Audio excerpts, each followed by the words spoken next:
where did Overtake come from? What was the motivation to kind of to come back into the fray with us all and get back into Subaru parts? You're making parts for people that are extremely passionate about what you do, and that makes our career so much more fun. One of the things, the opportunities I think that Subaru has slept on a little bit is the possibility of an Ascent STI. Like, Yes, thank you, John. I know I mean, Justin wants one. it's what people love the Yeah, GCs still. hopefully there's just the volume is there to keep enough around for the decades to come, right? Because that's Yeah. really what it comes down to. Did they make enough to sustain the next 50 years where they're either done for, they're in the junkyards, they crash, all that kind of stuff? And I think the answer is yes, right? So we can find, like, if we all wanted to find a decently clean GC, that's not terribly challenging to do. And Yeah, you can still do it. It's getting harder, but it's possible. my heart is in bug eye land, right? So our kind of secret, not so secret bug eye wagon sitting in the shop down here that's pointing towards the front of the garage door. So when you walk Ooh. in, you see it every time, and it's white. Hmm. It hits me to my core when I see that when I walk in, right? So like I think it's when you came into the game, just like music, when you came into middle school or high school, that becomes this special thing for you. And I think that's Yep. what we're seeing now. Hello, and thank you for tuning in to the Flatirons Syndicate Motorsports Podcast. This show is brought to you by Flatirons Tuning, your source for any aftermarket or OEM Subaru parts. Be sure to check out our store at flatirons.tuning.com and stay tuned with Flatirons Tuning. Well, welcome back, everybody, to the Flatirons Syndicate Podcast. We are here again today with some special guests, and we've got Art with us, who you might recognize from the podcast in the past, now of Overtake, and we've also got Justin with us from Overtake, and this is of course Justin Grimm. So Justin, you founded GrimmSpeed all those years ago, and have now launched Overtake here. And so right at the beginning, I think let's talk about Overtake. Where did Overtake come from? What was the motivation to kind of to come back into the fray with us all and get back into Subaru parts? Absolutely. But first of all, thank you for having me, John. Both of us, Art and myself, we are absolutely excited to be back. We feel like it was a homecoming for us, so we're glad to be here, even having this conversation. So, how we got here is, I think a lot of people know the story of GrimmSpeed. I sold in 2019, and we had a few good years, and then some harder stuff happened, and I got let go, and some of our top guys got let go pretty early on, and so I had a few years to kind of play with my thoughts of where I want my career to go next. And when I was doing that soul searching, I was looking back at my career and trying to figure out what I loved most about it, right? And if I could draw out or plan out what my next 20 years is going to be, what's the most important stuff? And one of the number one things I landed on was being in an enthusiast-based market. That was the number one thing that was on my list. And at the time, it wasn't necessarily cars, but that's kind of the default for me because that's where I spent my life. But it was just any enthusiast market I thought would just be fun to redo, because it's not like making cardboard boxes and being a box supplier, right? You're making parts for people that are extremely passionate about what you do, and that makes our career so much more fun. And I just felt lucky to be able to do that, and I wanted to do that again. So I knew I wanted to get into an enthusiast market, and then a few things happened, and we landed back to Subaru. And so that's really how we got back here into this community. Very cool. Well, and from the time that you decided that you wanted to kind of get back involved, how long did it actually take you to kind of put pen to paper, put everything in place to actually make Overtake start to become a reality? Yeah, that's a great question. I mean, mentally, I was not ready yet to go into startup mode. Early GrimmSpeed, I was in my young to mid 20s. No wife, no kids. It was just full throttle, no responsibility, right? And so now it's 20 years later. I'm 43, 3 kids, a family. It took me a while to get to the right mental space to be able to accept I want to go back into this, and we can do this as a family. So it took a good year and a half for me to go, okay, I am now ready. I miss this a lot. We can manage this as my family. And that's when I first reached out to Art and Chase. And so put my idea out there, and I just wanted to know what they thought. And it kind of went from there. And so it was a year and a half before I told anybody. Art and I did have previous conversations when he first got let go about, we can't let the story end like this. Whatever happens, let's keep in contact through the years, and maybe there'll be something. We had no preconceived notions at that time, but it was a conversation of, hey, I loved working with you, man. Let's, if anything ever, if the cards come to, if we get the right cards, maybe we could do something together, right? And so that is literally what happened. And so it was a couple-year process from when I thought of the idea and to when I was ready and started talking to people. And gotcha. What I think is interesting here is the perspectives, because we all live in our own little worlds, and GrimmSpeed was a consolidation of everyone coming together. So when we worked there, I was close to a decade by the time it was all said and done. And Chase, the old lead engineer, he was there, 13 years? A long time. And so we would come together in this group, but eventually when things broke up because of the private equity stuff, some people went their separate ways. Some people stayed with the company. Some people went out of the industry completely. And others like me tried to cling on for dear life because this is what we are passionate about. And there's not that much opportunity, at least here locally. And at the time, I didn't want to leave the area. And, I love Minneapolis and I love what GrimmSpeed and what we had built there. But it felt like this big family had been torn apart a little bit and everyone is in their own situation. And those early conversations, that's when we started moving the trajectory kind of back towards each other and back towards Justin. And yeah, I mean, at the time, it seemed like a bit of a pipe dream to even think about a standalone company that would potentially grow to be a competitor with some of the big boys out there in the Subaru aftermarket. But now we look back, I mean, the time flew by, and we find ourselves with a company in front of us. So yeah. Man, well, you guys were basically getting the band back together. Once everybody kind of got split up. Yeah. Well, exactly.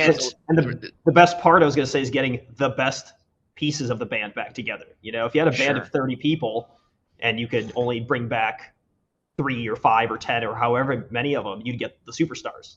Yeah. Yeah, and that's what I feel really lucky is we have the old GrimmSpeed team was like family, and I miss that team dearly. And part of my mission here is to try to create as many jobs as I can back from a lot of people that lost jobs, right? But Art is right. You start with who are your key players, because you simply can't afford a payroll of 30 people with no revenue, right? So yeah, I keep telling these guys around here, we're in the honeymoon phase. We have these all-stars at every position, and in my role, this is easy as it gets. Like, oh man. We have an all-star engineer in logistics and inventory and purchasing and marketing and customer service. So it's really like this honeymoon phase from a management standpoint, or there really isn't a lot of management, to be honest. It's just everybody go do what you love to do and have fun.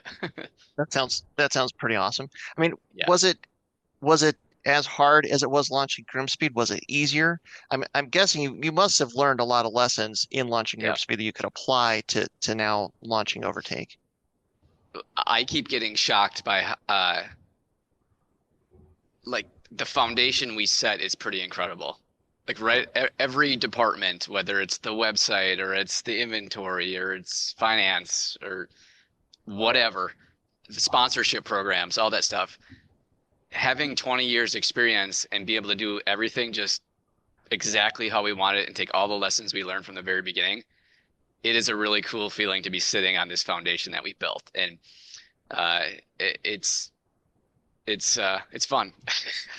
Yeah. Well, I mean, hopefully it'll be even stronger foundation and more good things to come even from Overtake than GrimmSpeed.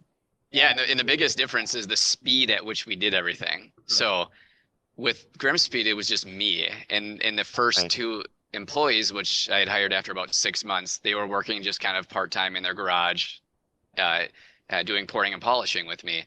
And so that was like a year, and I maybe had one product, the cross pipe, at the end of that year. I can't remember, but we came to market with Overtake with 100 SKUs, and that was kept telling these guys, like, this is going to be a really intense period for like a year. Buckle up. Yeah. And so it was way more intense as far as what got done in a short amount of time.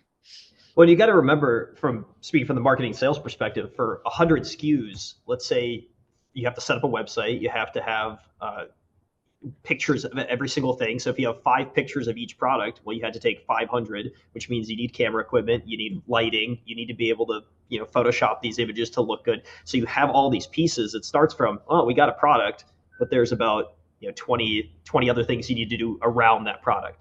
And then factor in the fact that you have to launch a brand new name into the aftermarket where you have so many established companies. I mean, Subaru enthusiast market is, I don't want to say oversaturated, but I've come from Toyota and I've come from different types of motorsport, and really Subaru stands unique with just how many great manufacturers and dealers and retailers there are in that space, and tuners and shops. I mean, it's a whole ecosystem. If every other make and model disappeared off the planet, Subaru could still sustain like the automotive enthusiasts of the world. Probably so. I think that's fair.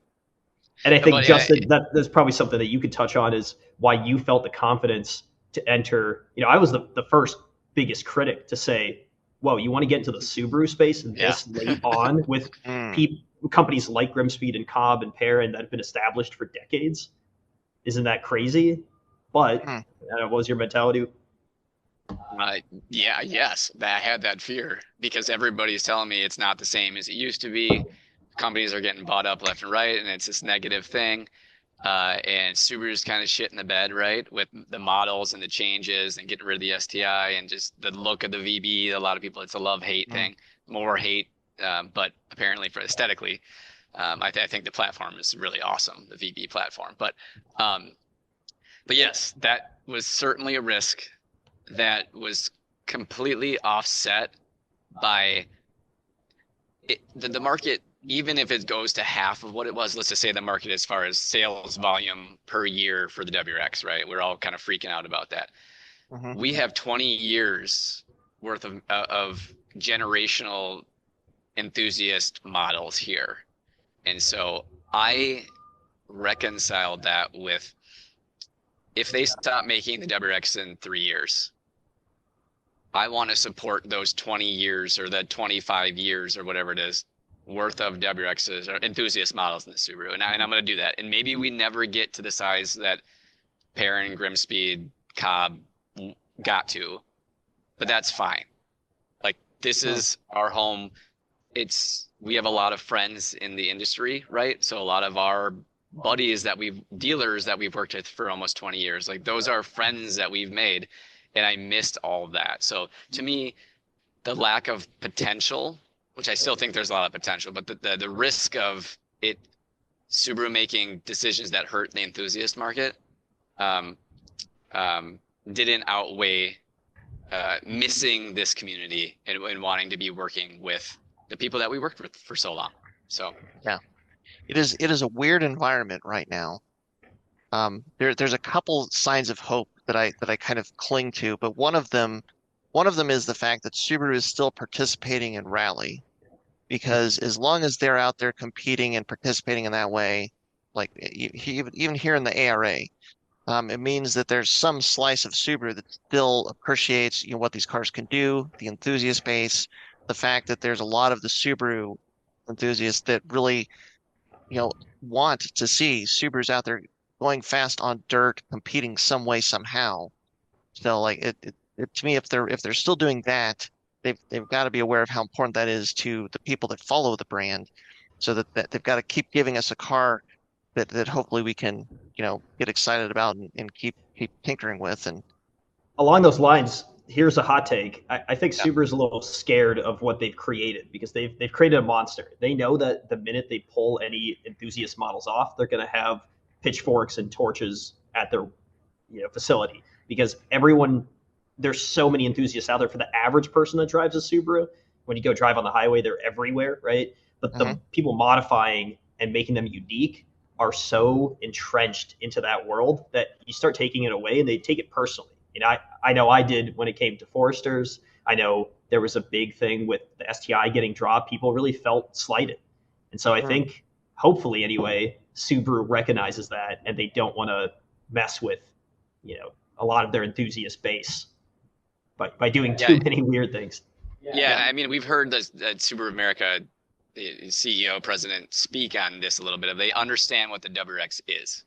It's not this high seller. It's this flagship enthusiast thing that gets people in the door that are car guys and girls, and they understand the positioning of it. It's never going to be a huge moneymaker or a huge seller, but it's got this intangible like purpose almost that helps their brand, and I get the sense that they understand that. Well, and hopefully they recognize, Justin, I think you're a great example of your guy that started. What was your very first Subaru? 02 WRX. Okay, so you went from 02 WRX, and then you fast forward several decades, and you've got a newer Forester. And so it's like you had to get that because you could transport the family in it, and it's comfortable, and it gets around everywhere, and it handles the snow nicely here. So I would argue, if I was put in front of a Subaru judgment panel, I would say, look, you hooked this guy with an enthusiast model in 02, and now fast forward, how many of your cars has he had, both the enthusiast and just kind of the average models? One of the things, the opportunities I think that Subaru has slept on a little bit is the possibility of an Ascent STI.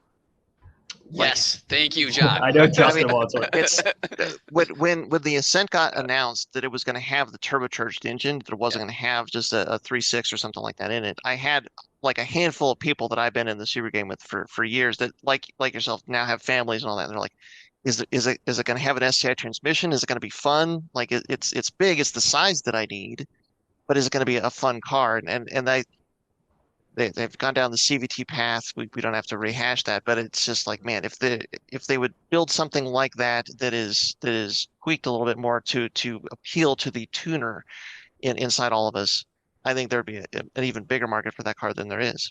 I think you hit it on the head by saying it would have to be tweaked a little bit, because where I see this happening is Nissan and their Nismo packages. The Nismo package used to stand for something, and then it sort of became a trim package, and it kind of became the joke of, well, you have like the Ultima Nismo, and it's just trim package, is a little lower, there's no performance gains. So if Subaru were to go down that route and rehash STI with all of their models, I would just want to see 20, 30 more horsepower, like bigger sway bars. Give us something that's actually substantial that doesn't just put 6 more STI badges and a lip kit on the thing. Yeah, it kind of bastardizes that specialness of the STI, and then BMW did too, right? With the M, they completely destroyed that. And so I totally agree with you, Art. Is don't bastardize the STI name and what it stands for. And I think the biggest part you hit on the head there is horsepower increases. What's the transmission? That kind of stuff. Not what kind of wing it has, or that kind of stuff with this cosmetic stuff. So but no, back to the Ascent, man. I would love to. That's kind of where my head was at too, of having a family. It's like it'd be nice to have a family cruiser that kicked butt, right? And so, guess we'll see. But I'm excited for that future news coming in a couple months. So we'll see what that bad boy is that nobody seems to know. But so this is the painted picture of like the top of a car that might be like have some pink badges on it, but it might be a wagon or a hatchback. Right. So I've got this on my calendar. I have to look what day. Sometime in October, they're doing some announcement at the Japan Mobility Show. And they did that teaser, and it was at one of their official conferences. So it's not like somebody just photoshopped and started putting it around the net. Something's coming. And like you said, if you look at that picture real close, it took us a while to catch it, but it has hatch hinges in the back. And then an STI style front, like a VA/VB front. Wider fenders. So, I mean, if there's any hope to cling on to, it's that this is going to turn into an STI wagon and the return of it. Maybe we just got to wait and see. I sometimes I wish that Subaru was not so good at keeping things close to the vest. Like they're unbelievably good at keeping secrets. Well, John, I was going to run this by you when we were talking STI and trim packages. This is the theory that I have, and I want to see if anyone agrees with me. Okay. The VB WRX came out, and year after year, we'd have the WRX and the STI simultaneously drop on the same chassis. And the VB was the first one in a while that people had the expectation that the STI was coming, and then it just never showed up. And then I remember people thought there was going to be a delay. Like, okay, they released the WRX, but we'll get the STI next year. We'll get it next year. And then eventually all hope was lost, right? I think just looking at what the WRX has become, it's a great car in itself, but to me, it feels tuned down in almost every aspect. So the engine, the first thing that you kept hearing tuners say is how much more potential this thing has. You just throw it on a dyno and you're getting 20, 30 plus horsepower just with a retune. And then you're talking about a couple simple bolt-ons, intake, and exhaust, and you can get even more. So we know that was detuned. The exterior seems detuned because half of it's not painted, right? Right. In my mind, it's when would you do that? You would do that when you're introducing a base model, and then you do the premium one that's all painted to match. And just aspects of the interior and things, like the base model had that really ugly Nintendo DS looking center console area. Yeah. So all of these, the pieces add up to they were planning to do a VB STI, and at some point they pulled that off the table, and we didn't actually get what would have been, I think, a game changer. If we had a VB with maybe a stronger 6-speed, 40 more horsepower, a lip kit and some of the aerodynamic and aesthetic stuff, including the wing to begin with, and like a really nice interior trim package for a reasonable price, it could have been a gigantic hit. Yeah. It's so interesting. So there's let's see. So there was this whole group of rumors that were going around in 2021 expecting an STI for 2022. Then in like the last 12 months or so, there's been a bunch of rumors about the STI coming back. And I've actually there's famously Johnny Lieberman on a podcast said that he's seen the next STI. It's supposed to be coming out in 2026. It's a combustion engine car, which I've actually heard from another source kind of confirming that there's going to be a combustion engine STI coming. That from somebody that is not exactly in the Subaru world, but is tangential to it, that like if he would potentially be a person that should know if there was, and he said that it is coming back. But then you got the press release from Subaru saying the next STI is going to be electric, right? So like this is what Subaru has said when they kill it off. Subaru said it's coming back. I think they made an official announcement. It's 2028, and it's going to be all electric. So what is going on with all this? And I just it's so hard to know. And I think my theory was because I heard rumors in 2021 that people had actually driven the STI test mule. So it really seems to me like they did have something that then they pulled back on. But then I've also like the rumors now about the STI coming back, the guys are saying that this other person that I talked to said they did not have an STI that they now just had to like submit for, certification. They actually did have to go in and develop it. So like those two things can't be true. I don't know. It's all guesses up until this point, and I think a little bit of wishful thinking from whatever you want the result to be. I mean, for me, I'm still living in the past where I really wish we would have gotten both a VB STI and then a Laborg wagon stateside. Yeah. And I mean, they got the Laborg STI in places like Japan, but it was all auto. And so they have the WRX wagon in Mexico. That's right. That's right. Crazy. I think it's like Mexico, Japan, and Australia that have the Laborg. Yeah. And I just always thought I was reading an article during lunch before we hopped on this that performance wagons are making a comeback, and they cited the Audi and BMW. And then the question on that article was, when will we get an affordable sports wagon? And I go, we have an affordable sports wagon. We just didn't get it. Right. Throw a 6-speed in a Laborg and ship it on over. And I'll at least buy one. Justin, is that two? The three of us. I'll buy one for sure. Doug's raising his hand. So we got, right here. We got 4 Laborgs sold. Yeah. Man, okay. Well, and so there's actually a whole nother wrinkle to this art. Okay. I don't know if I want to throw this out there, but I'm going to. The 2 new models that are coming out next year, the Trail Seeker and the Uncharted. The Trail Seeker specifically changes the calculus to me. Because this is the wagon. It's something the size of an Outback. but it's the fastest and most powerful Subaru that they've ever made. Going to do 0 to 60 in 4.3 seconds, but it's electric. But it goes 0 to 60 in 4.3 seconds.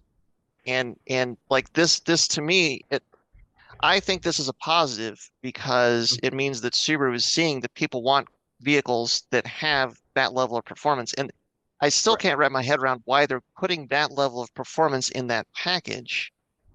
Especially when like the WRX, if it comes back next year, it's not gonna have anywhere near the same level of performance as the Trail Seeker does. Here's my thought. I think it's a test bed, and what it harkens back to is the legacy Outbacks and LGTs. So 05 to 09 had the plastic manifold EJ, right? And then what do we see it in right after? The WRX.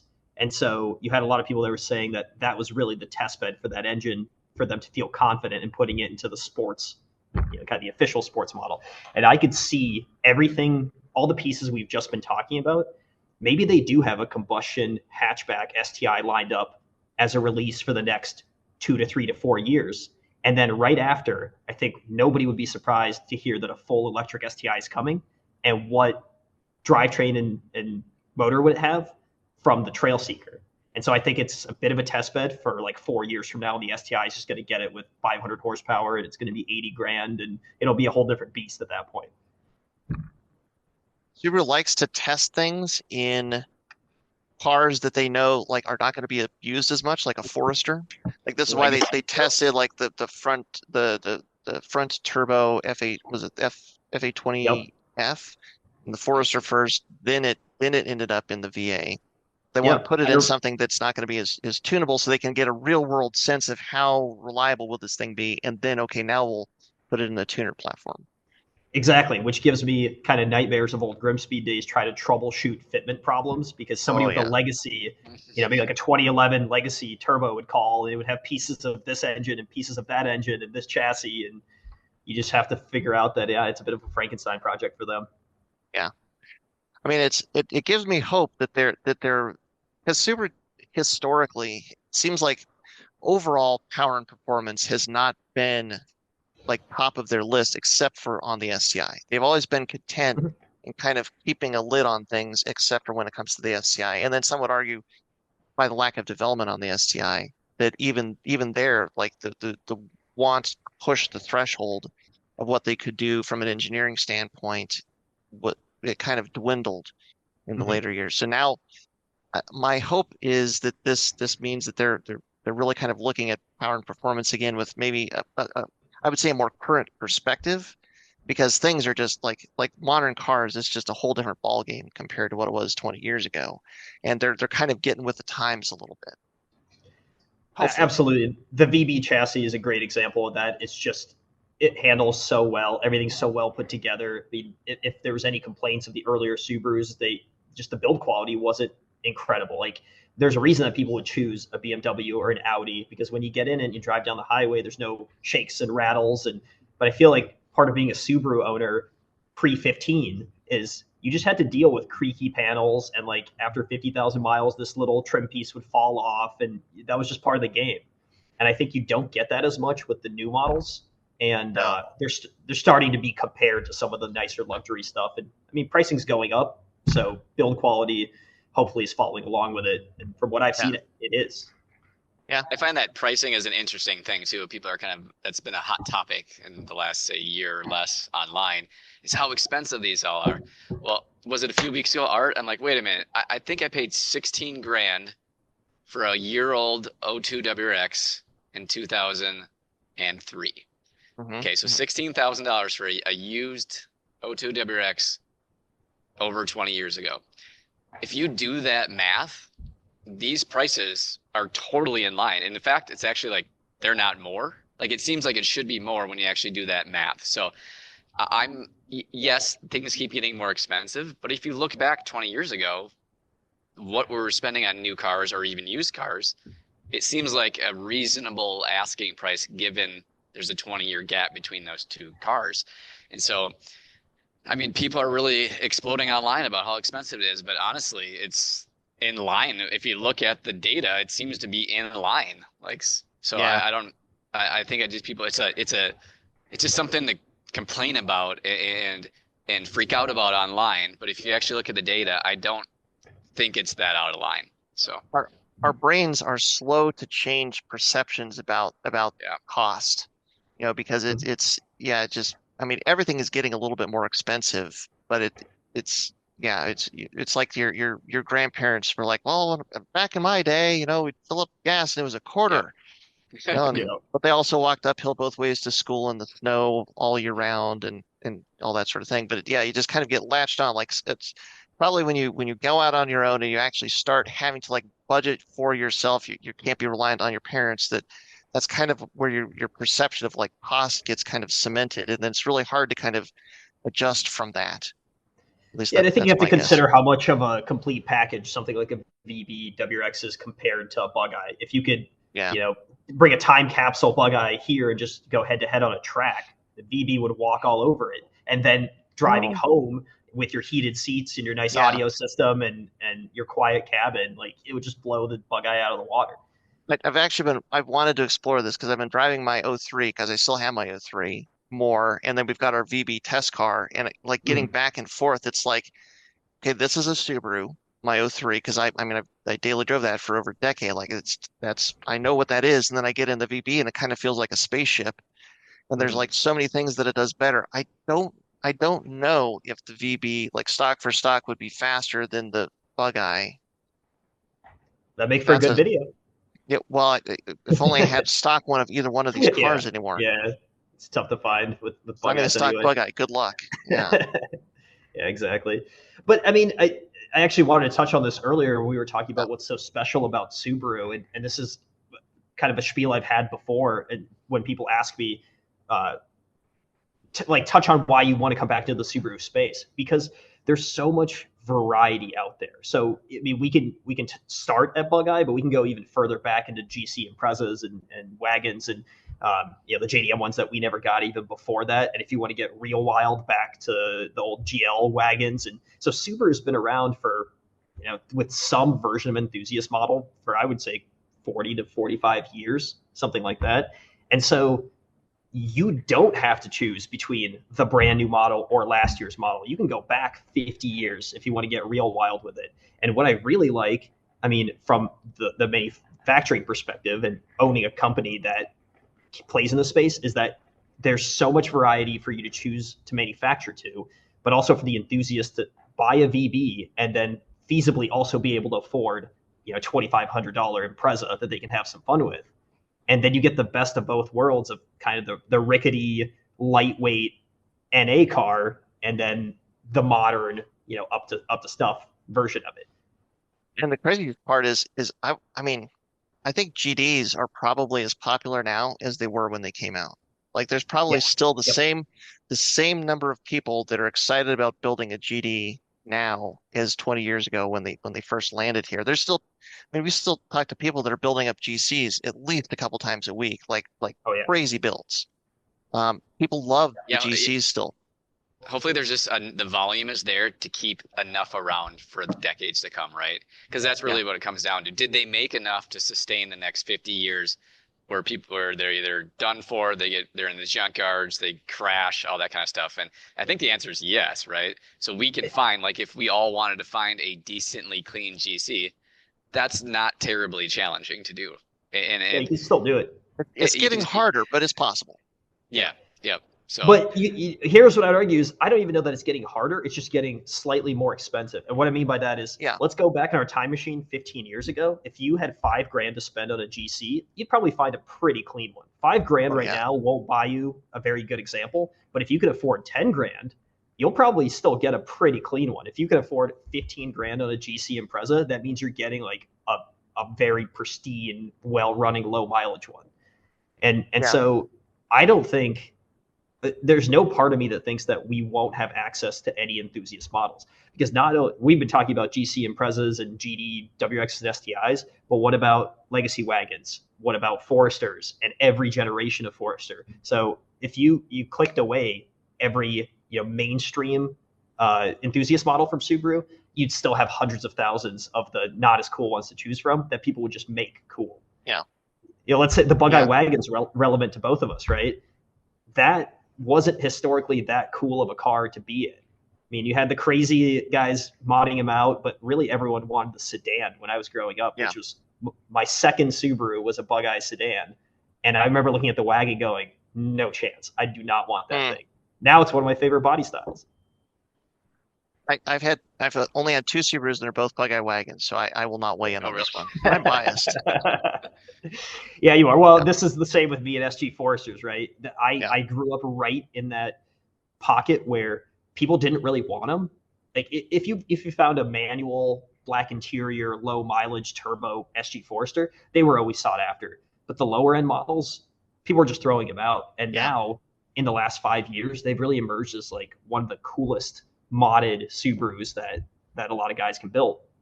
Yeah. It kind of goes back to music, right? Like your favorite music is when you were in high school or middle school. Like I was coming out of school in, 02, 03, 04, which my heart is in bug-eye land, right? So our kind of secret, not so secret bug-eye wagon sitting in the shop down here that's pointing towards the front of the garage door. So when you walk in, you see it every time, and it's white. It hits me to my core when I see that when I walk in, right? So like I think it's when you came into the game, just like music, when you came into middle school or high school, that becomes this special thing for you. And I think that's what we're seeing now. Yeah.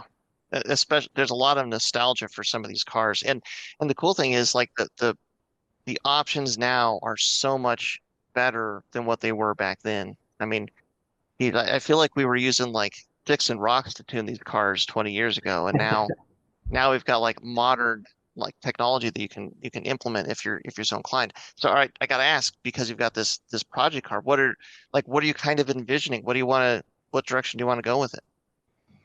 Well, I'll make an extremely long story into just moderately long, and how we ended up with it and what our vision is for this. And I see it as a bit of a stepping stone to something more.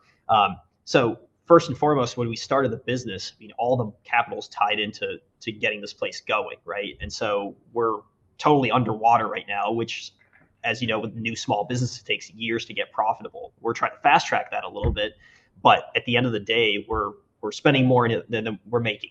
So project cars, especially for a guy like me in marketing, to justify to Justin and say, hey, we got to spend some money. And not only do we have to purchase a car, but we have to modify it. We have to take some time out of the shop and put it out in our media.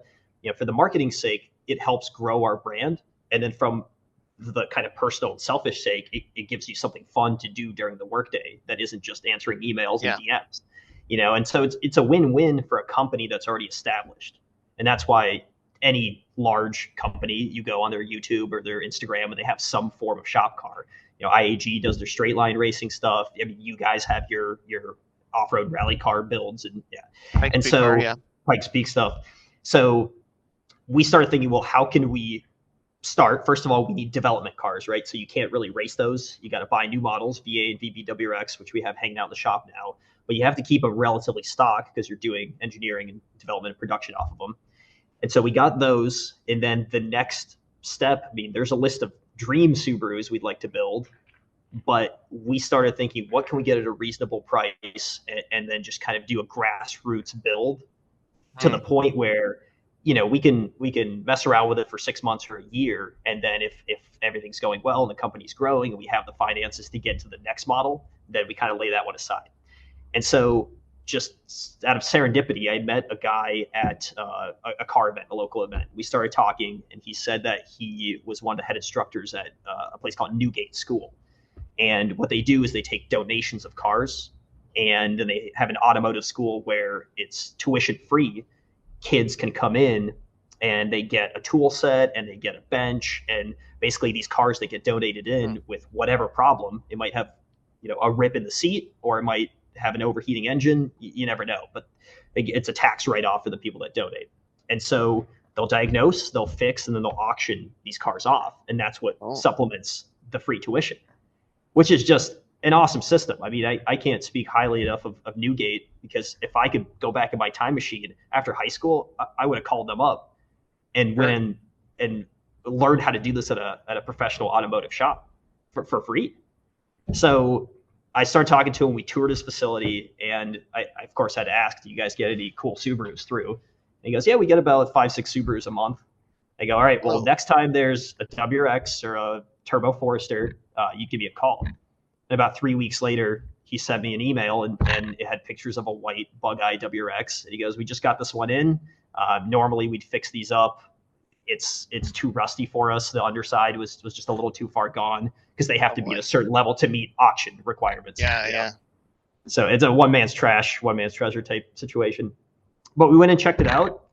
It's kind of a weird one. It's a white bug-eye wagon with a 2.5, so somebody swapped in a 2.5 block at least in it. The top end of the engine's taken apart, so the turbo is in the back with the turbine, some assembly required. And so I'm hoping that they just blew the stock TD04 on it, and they had intentions of fixing it up and doing something with it, which would mean the engine's healthy. So we got it, essentially for free. And we're going to start by trying to get the thing running and filming all this along the way for a build series. And then one thing that Justin and I in particular have always been interested in is rally racing, but also ice racing. So here in Minnesota, there's no shortage of, about 4 months of really cold weather, which means they freeze the lakes over, and then they do ice racing throughout that. Oh, man. And so the intention would be, we get this thing running, we strip it out, we put some race car stuff on it, put some Overtake parts on it, and then just go enjoy it over the winter. And that sort of catapults us into what's next. Is it a GD STI at that point? Is it something more like, race built? Sounds like you guys need a set of our Cusco 03Gs for that car. I think so. Yeah. Because we took them ice racing on the VB, and it was awesome. Oh, that's awesome. Well, this is part of exactly. This is part of the fun, and what I want to do with this car is reestablish some of the old relationships that we had with companies and people that we worked with in the past. And it's just a fun part of the whole experience to be able to say, hey, we're working with Flatirons, or we're working with BC Racing, or you name it. We want to build that trust back up and just reconnect the community from our end a little bit more. Sure. Well, and Justin, I got to ask, because it's 2025 now. It is many years since you started GrimmSpeed and releasing products. How different is it now to design a product, like do whatever testing is needed to do to actually bring something to market? How different is it now than what it was back then? The biggest difference is much quicker. Oh, okay. Quicker and cheaper. So on the let's see. On the prototyping side of it, that is by far significantly quicker. And it used to be when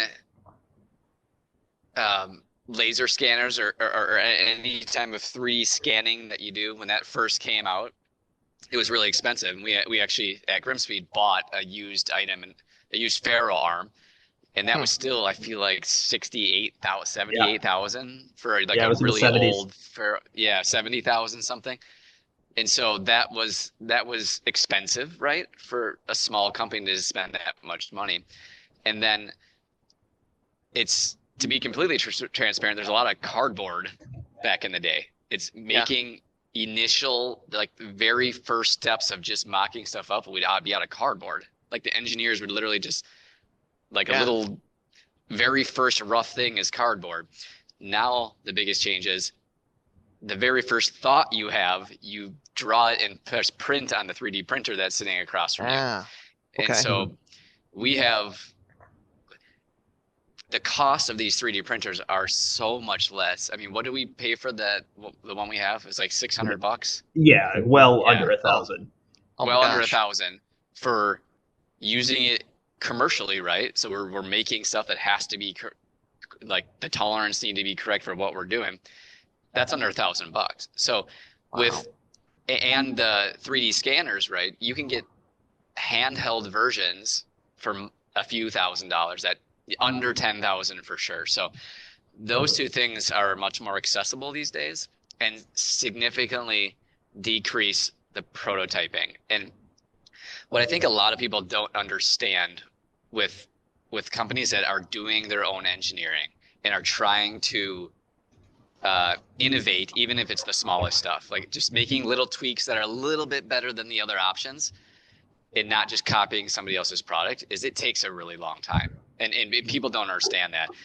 For example, even with our 3D printing and our quick 3D scanning and an engineer that's been in the Subaru market for 15 years living this, the turbo inlet for the VA that we released last month.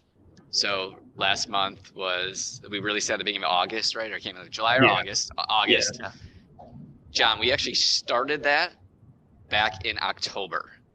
So from me saying, yes, let's do this product, to an engineer that's already done this product, because he had made the one at GrimmSpeed, right? Right.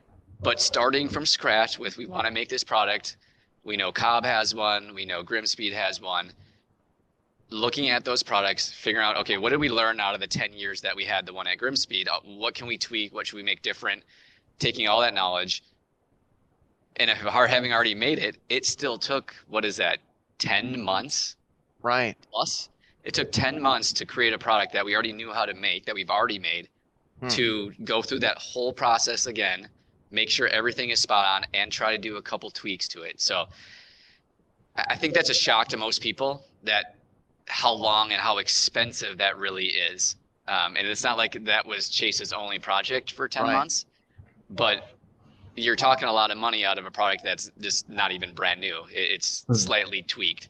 And so anywhere we can save some money, like not having to have a rapid prototyping shop do prototypes for us, we can 3D print it, or we can quickly rescan stuff. That helps condense that, but it's still, it's a long time, even like it was 20 years ago. So, I mean, I would say anything under a year seems fast to me, because you have to design it. There's going to be at least an iteration or two. You're not gonna nail it on the first sketch of the napkin, and then so then there's production at each step, and then then you have to finalize the design, and then once you get there, then you have to just look at, okay, now what do we have to do to produce it? So 10 months to me seems fast.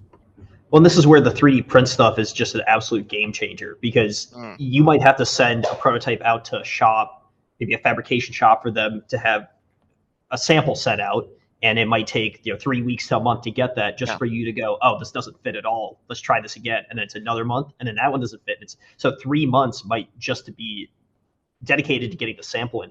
We can do 3 of those prints in a day or two, test fit, and say, oh yeah, this is the one we want to go with. And so we just saved a quarter of a year by doing that. Yeah, and that's what makes some of these copycat companies so frustrating. And I took the high road my entire career with GrimmSpeed of never calling anybody out, just keep moving forward, don't waste your time on these people. But that's been, as a company, as a person that spent his career, right, my career, trying to innovate, like even if it's just making this thing fit better, maybe it doesn't perform any better, but it actually fits it, and then it doesn't have this weird feature on it that the other ones have, and then having it copied a year later is tough, man. Like, it's luckily let me give you a good example. I got a good one that's top of mind. Sorry to interrupt, Justin. The Hella harness. The Hella harness is a good example for 15 plus. All of the versions out there just had a little spade connector that would kind of half-heartedly click in, and we were looking at it. We wanted to do a Hella kit because they're so popular. Everyone likes the brackets and the horns and a plug-and-play harness. And then we go, why hasn't anyone designed a proprietary clip for this that just fits right in like it's OEM? And we did the design and we included it in our package. And I would say that small thing doesn't feel like an innovation if you just stare at it on your car.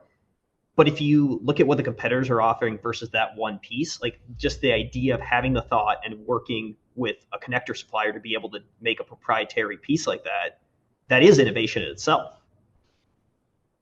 Yeah, and I think a lot of people think of innovation as brand new products, and we did that at GrimmSpeed because we were early on, right? Like, even though I always say GrimmSpeed was late to the party because Cobb and Perrin were around for a number of years before us, so I always felt late to the party, even in 2006.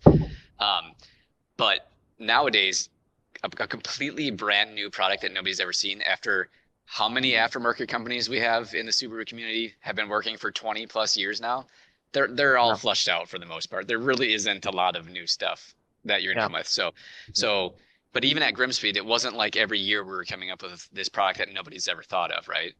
It's these little tweaks that nobody ever thought of, and we still consider that innovation because at the end of the day, we're trying to make it perform better, last longer, or fit better, right? And so we're always trying to find at least one of those things to justify working on a product, and so that's what we're seeing now. And actually, one of the questions with there's a recurring comment online, and I like to hit some of these things, these elephants in the room head on sometimes, is, well, this is just the same stuff as GrimmSpeed or like, and I want to say, okay, time out. Right. GrimmSpeed has pretty much every product you can make. Not all of them. Like, there's a decent amount of parent products that GrimmSpeed didn't have. And there's no tuning software or anything like that. But most of the products you could think of, GrimmSpeed had made it. And so for us, it's like, well, yes, like between Parent and GrimmSpeed and ING, in the last 10 years, especially, everything covered. Yes. So what do you want me to do? Like, I'm trying to, we, as a team, we're really good with brainstorming how to make things better or what's needed that doesn't exist. So we're still going to do that. It's just slimmer pickings. And so you get things like, you get a lot less innovation 20 years down the road. That doesn't mean we're going to stop. There just might be less brand new products. But I guarantee this team, because we're all in lockstep with what we want to do with products, is they're going to be better. They're going to fit better. They're going to last longer. And so we'll continue to do that. And then continue to get copied and then me laying in bed at night frustrated. Yeah. Well, it could be just like what Art was saying, where like even something as small as a connector, so that the install experience is just that much better, that much easier. I mean, it might not be something that like shoots off fireworks when you put it on the car, but like if it makes it easier, that's still a development. It can't be that can't be ignored. Another one that I like to talk about because it's so simple and dumb, but it really Don't say underlines. taillight peg. Don't say taillight peg. No, I'm a stupid ass taillight peg. That's okay. Yeah. So we were swapping aftermarket. They love this story, right? Yeah. But it underlines how small things can be, and you can still contribute. So you don't always have to make like the craziest large flagship part that doesn't exist, right? It can be in the small places, like you're saying, with the wiring connector, right? Like nobody thought of that. Why did nobody think about that for that long? I don't know, but we did, and here it is. And so we bought this VB, and it had aftermarket taillights on it, and we wanted to put the OEM ones on back on. Well, when I was doing that, I broke the plastic. You know what I'm talking about, the plastic male.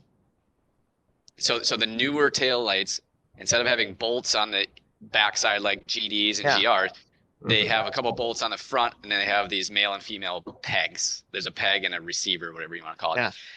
And I broke it, and then I realized Subaru doesn't sell this part.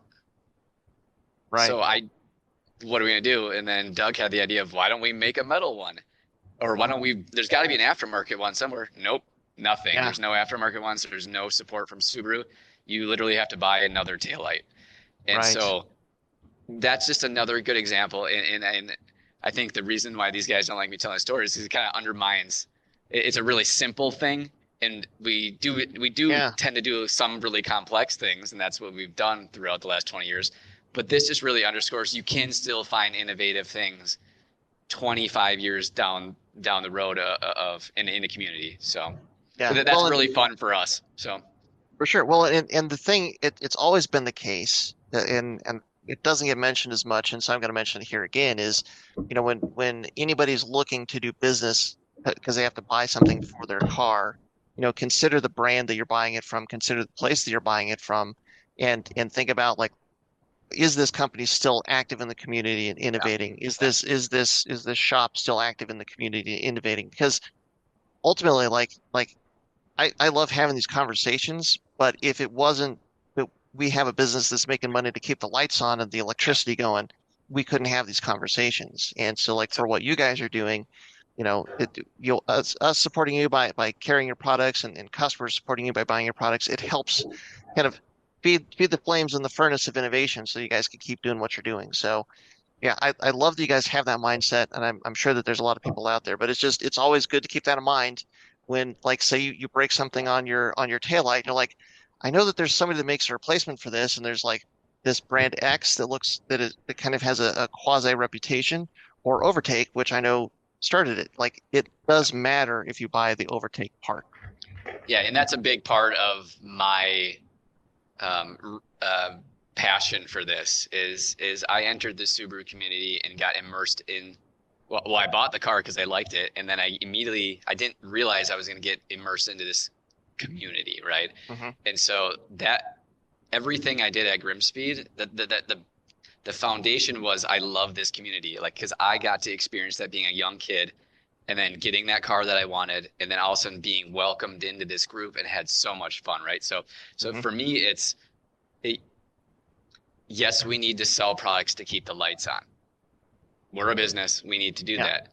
But that doesn't mean we're not good people. That we want to be doing a lot of things right? We want to be supporting the other people that are also supporting this community, just like you were saying. And so we do everything we possibly can in addition to selling products, right? So even when we do sell products, it's innovating those products and supporting our favorite dealers and talking about them and sending people their way because we know that, let's say, Flatirons will give them a really good, customer service experience, right? And so I'm really protective of who we kind of let in that circle of these are the people that really care about the community. And so to me, that just makes it that much more fun. But you're right. We need to keep the lights on. We need to sell products, but we're all doing this because we're super passionate about this. We are the customer. Like this, this is like our dream job. We are working in something we love. And how many people can say that, right? And so, yes, we're making products to sell money, but we're doing it because we love this and we want to do the best we can. So it's just as much as you could ask for it, John. I'm assuming you would say something similar. Is you're doing something that you have a passion for, and yes, you gotta do podcasts to help expose Flatirons and get out there, right? But it's all genuine and you love it. So anybody we can be affiliated with or partner with that's like that, we will support fully. But and the cool thing too is that one of the other great things about the Subaru community is, generally speaking, broadly speaking, for the Subaru community, they get this and they support these people, these companies that are innovators and that are helping the community. And that's, I mean, like, to your early point there, Art, like why Subaru? Like there's a lot of car brands that do not have that level of support for manufacturers like Subaru does for their manufacturers. Right. I've pondered this a lot of years, John. There is something with Subaru owners that we have this like loyalty in us. I don't know what it is, but I felt like that was always part of my success with GrimmSpeed, is because I'm a very loyal, committed, like this is the family, protect it and commit and do the best you can to help support it. That because that was my personality, it fit really well with the Subaru community, because as a whole, that's generally the vibe, is we care about each other and we want to protect each other. So I just naturally was able to create something that took off, right? Because we were hitting all those key things that demographic also cared about. And so I think about that a lot, John, is what is it in Subaru? There's something different and unique that sets up this like protection around the community that we want to keep going. For sure. 100%. We saw this come out in spades when we first launched Overtake. So that was back in March. Yeah. Success is a really tough word to use here, because what does success mean? Are we making $1 million? No, we're losing money. But do we have 20,000 followers on YouTube? No, we're slowly climbing up and becoming relevant. But I would say relatively the success that we've had has been so expedited by the community. It's not Justin or myself or the other guys at the shop. Like, we're doing what we can here. But the only reason that somebody knows who we are when we go to SubiFest California and some guy approaches our booth and goes, "Oh, I know your entire story. I know what Justin went through, and I know you were fired and all this stuff," is because somebody shared that and somebody told the story and kind of passed it along. And I think that kind of goes hand in hand with what you're talking about with how unique of a community this is they still remember who we are, even though we've been more or less disconnected from it for the last few years. That was the biggest surprise to me, that anyone knew who Art from GrimmSpeed still was. I mean, it's easy to say I was relevant when I was on all the media back then, but coming back and people still recognizing me just shows me like how the longevity of the enthusiasts. They really do care. It's not just a fleeting thing. And I think for sure. that caring has really like launched us into where we're at. And I mean, we're only 6 months in, so talk to me a year from now. We'll see what the real success milestones are. But for now, we're so thankful. I don't think we could have done this in any other enthusiast community. Yeah. No, it's been exciting to like Art, when you reached out and like get the products on the shelf, and like people are like, oh yeah, Overtake gaskets. Yep. I'll by all means, like hoses, whatever. Yes, that's what I want. And it's great to see, and man, I think it's just going to continue building. Especially just because you it's like you said, you know the best of the best approach, and you're able to kind of skip a lot of the mistakes that you would start off early on, and now you're starting with the best of the best approach. You've got the people that have been there with you, so that like I said, everybody's on the same page. Like, we got to do this, and everybody's like, yep, that's exactly the path we have to go on. And now you just plug it in, and it just start innovating, and it's just going to grow, I'm sure. Yeah. But to that I end, want to touch on. Go ahead. You go. well, I want to look at the next chapter, but go ahead, Art. That's exactly what I was going to go into. Yeah. And Justin said he likes to hit the elephant in the room head on, and I will too. I mean, I'm on social media all day long, so I see the first messages. I see if there's the positive stuff, the negative stuff, and everything in between. And it's been overwhelmingly positive. I'd say like 98, 99% is just amazing feedback. The 1% is, hey, when are you going to start making bigger products? Hey, when are we going to start seeing more substantial? Hey, when are the exhaust parts coming, the performance parts? And I have a varied answer depending on what the person is really asking. Because first of all, there are challenges. I think we didn't touch on this and how the industry is different 20 years ago. I bet 20 years ago, when you were sitting down with those crosspipe, Justin, you weren't thinking about the EPA and the fines and the implications of making something like that. Whereas now we sit down and we go, okay, overtake downpipe, overtake headers, nope. Obviously, no external wastegate stuff, no up pipes, things like that are maybe not even in the cards for us. I mean, I won't say definitively, but it's definitely some thought that we have to give. Then let's say we do green light any of those things. Justin was talking about how the inlet was an 8-month process. So we're talking about cast aluminum piece that I can hold in my hand. If we're talking about full exhaust systems and intercoolers and intakes and all this major stuff, I mean, it takes 6 months or a year and 6 months.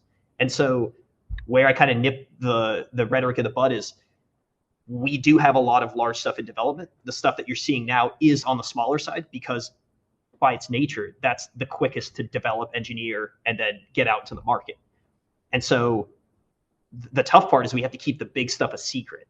I can say it's coming, but I can't say exactly which make and model and when it's going to be out, because as soon as a competitor catches wind, oh, they're going to have this in 4 months.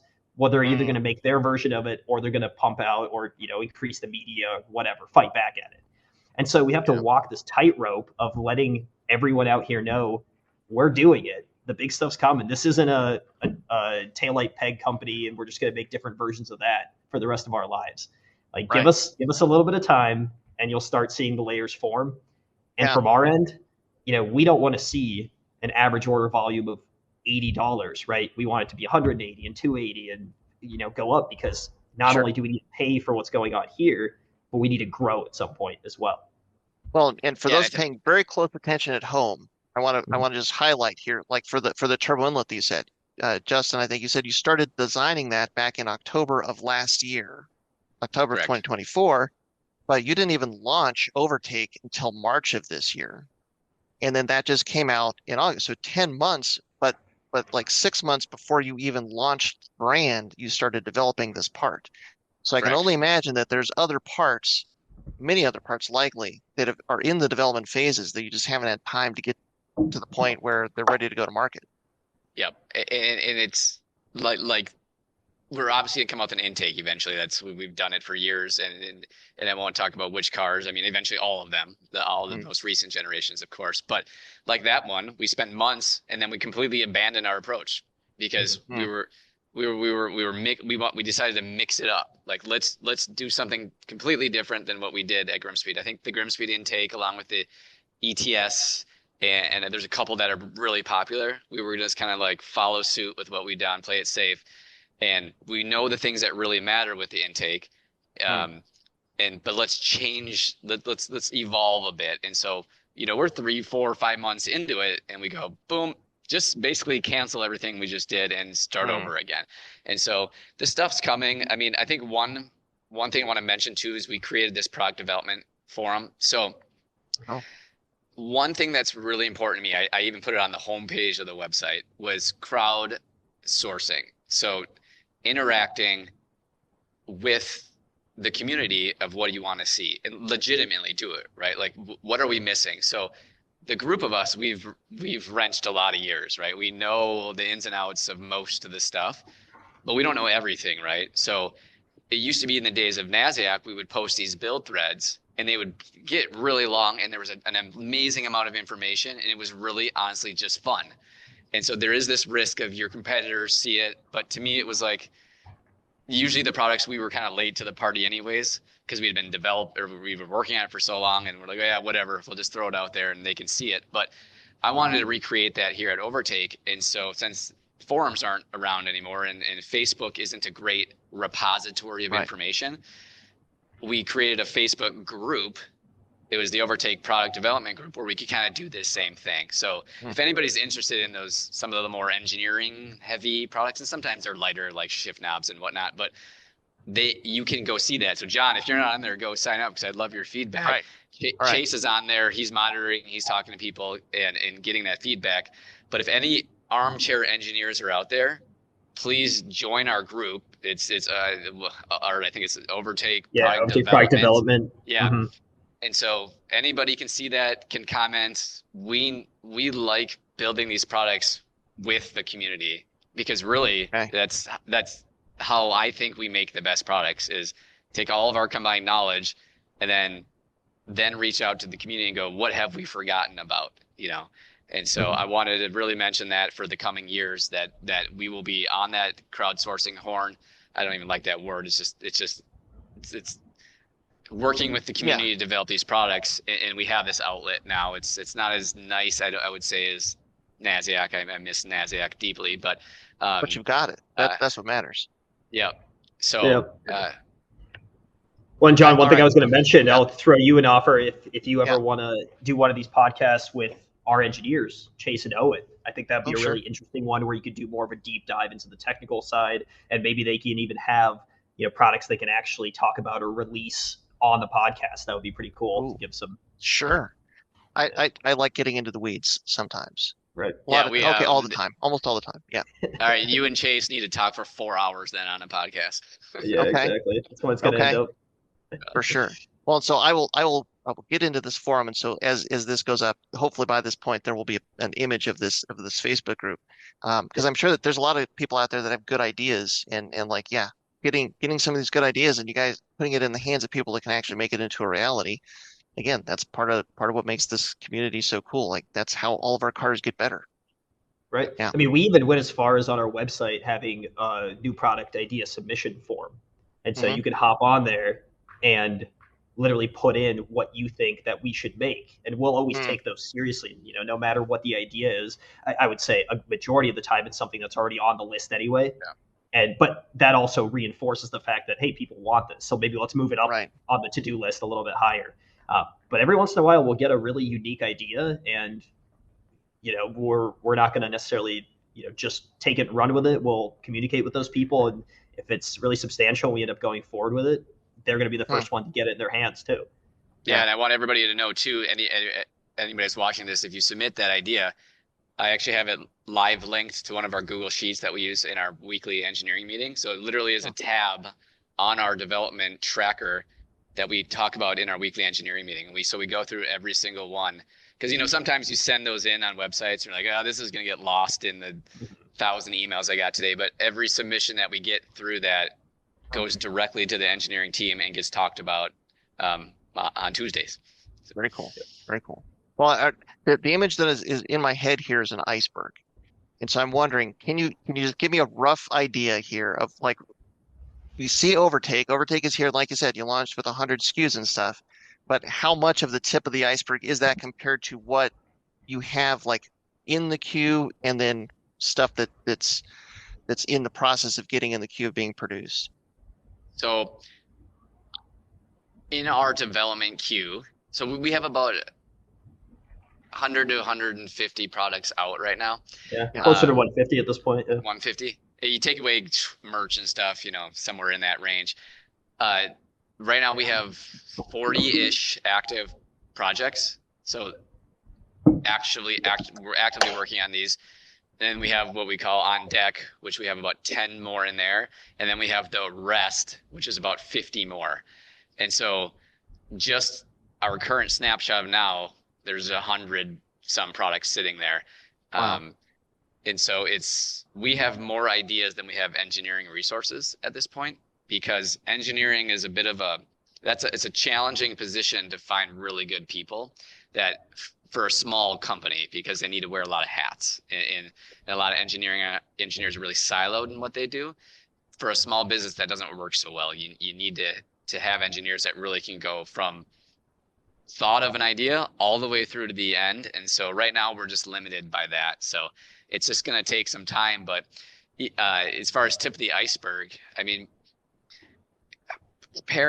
companies like Perrin or GrimmSpeed have roughly 500 to 600 products in their lineup. So the grand scheme of it is we're around 100, and we'll probably end up, in the 500, 600, 700 range, and as the years comes. And so that's what you can expect from kind of some of your larger Subaru specific companies, as far as how far down the line are we?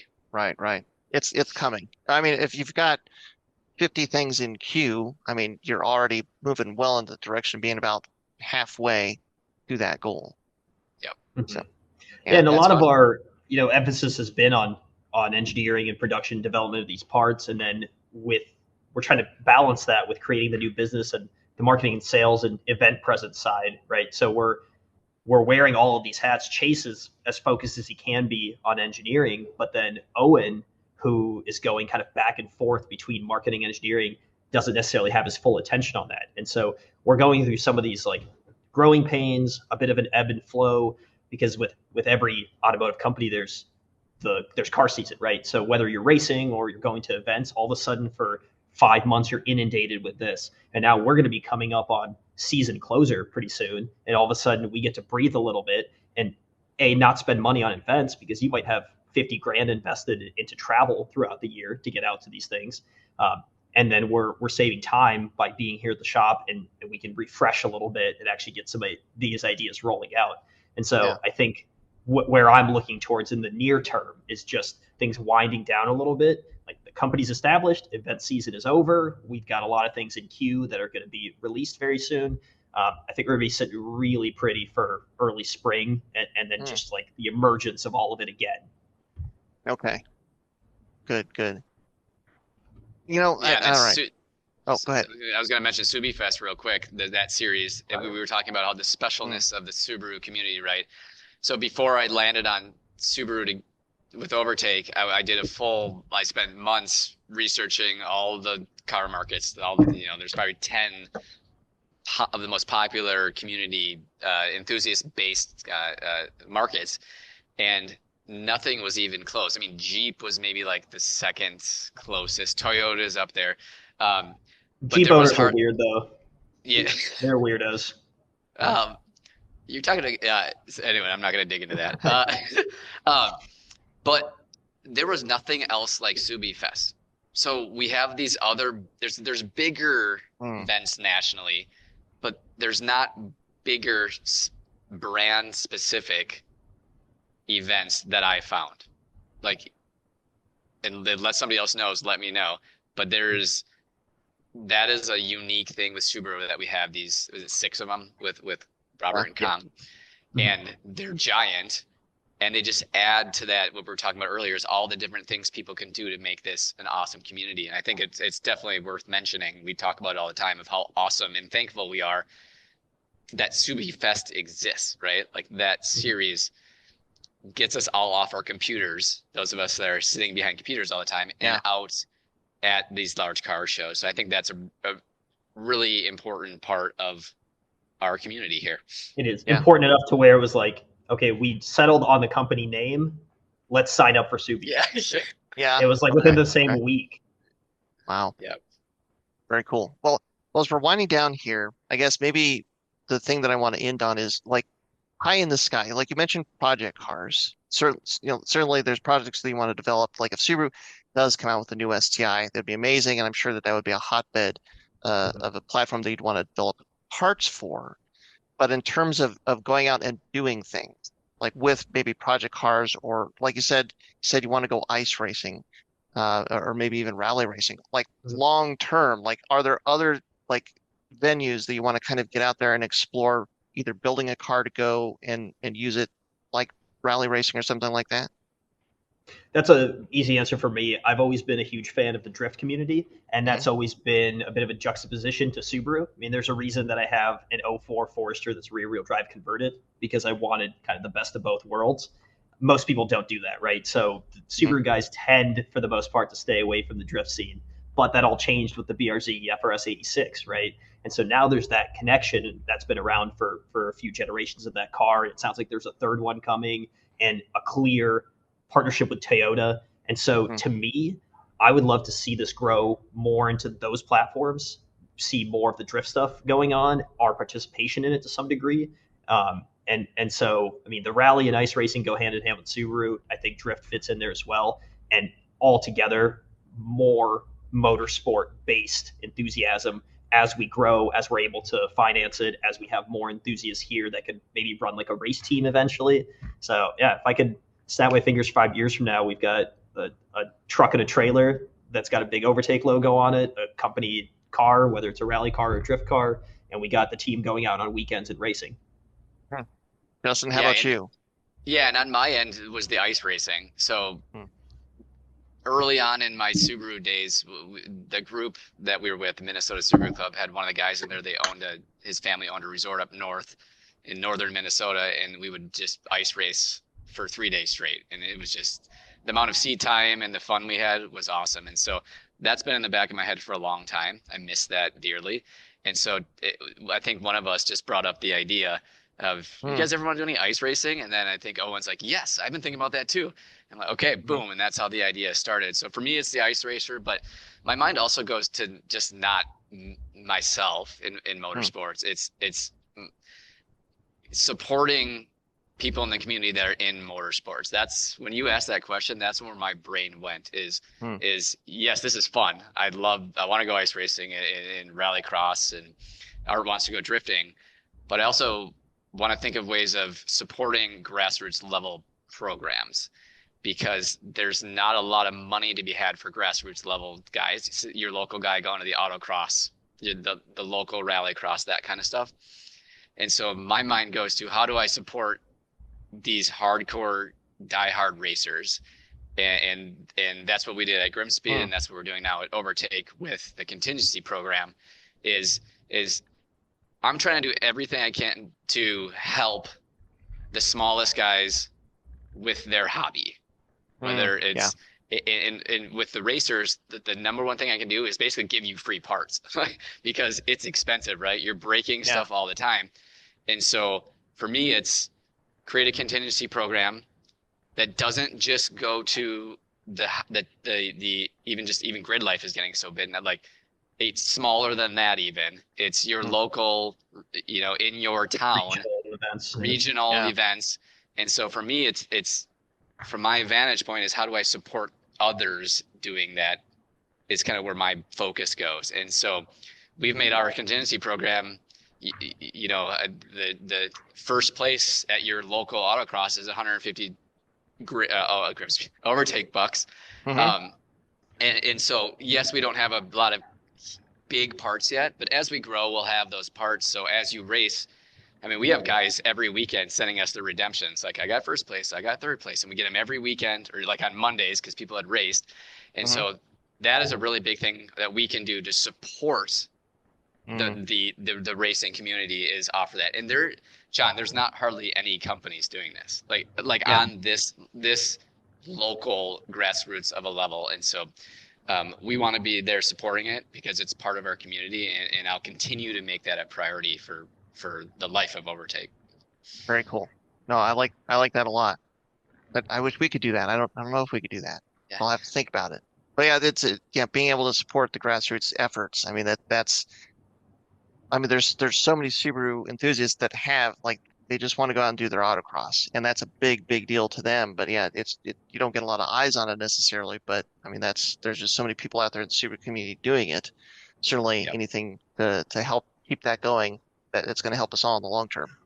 I think it's a little bit of our way to pay it forward, because you're right. If you're, in the marketing side of things, if you gave me an influencer with 20,000 followers on Instagram, or you gave me a weekend racer that, might have a crowd of 20 people watching his car, I mean, the no-brainer in today's digital age is partner with the influencer. And what we've really done is, both is the answer. But also, if you look at the individual grassroots racer, if we can help them out with a small credit, that way, when their gaskets blow out and they have enough credit to get a gasket set and some hardware and a new inlet, whatever, and they'll put that on their car, presumably they're going to trust our brand. They're going to like the way that they interacted with us. We're supporting them. They're supporting us back by having our branding on their cars.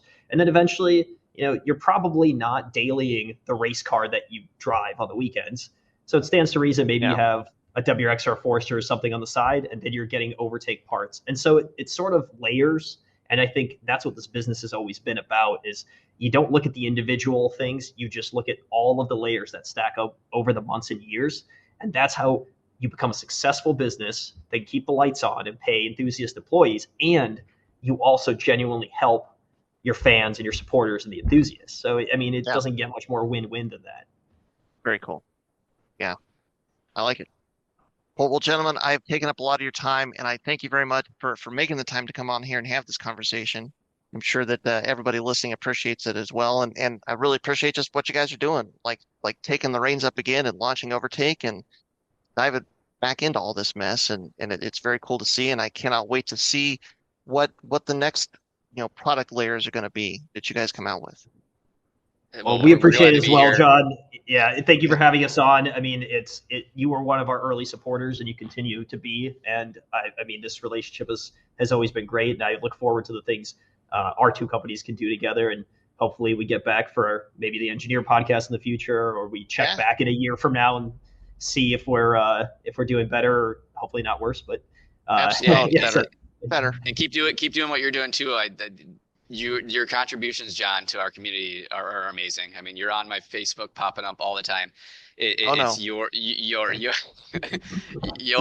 a famous face in our family now, right? And so your contributions.